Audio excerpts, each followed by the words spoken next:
记得吗？我们从小就在一起，所谓青梅竹马，说的就是我和你。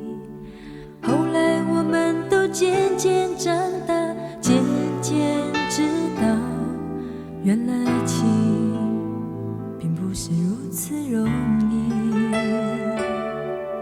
17岁的时候，我知道我不算美丽，不是那种你心目中的典型。20岁了以后，我渐渐认识自己，知道不可能，不可能再吸引你。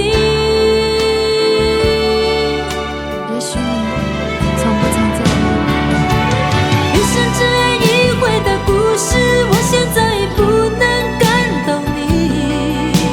宿命论的爱情毕竟是不合时机，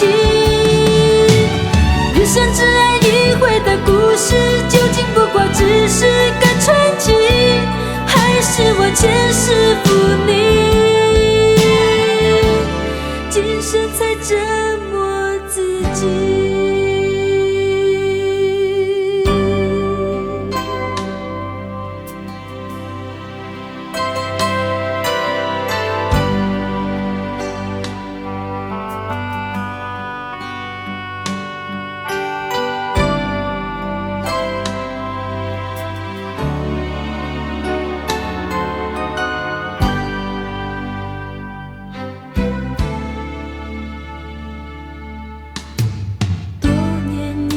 或许我们还会再相遇，可能我不是我，你也早已不是你。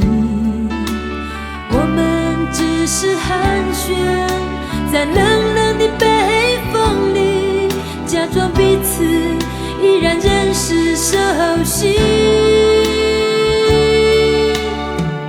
也许你从不曾在意一生只爱一回的故事，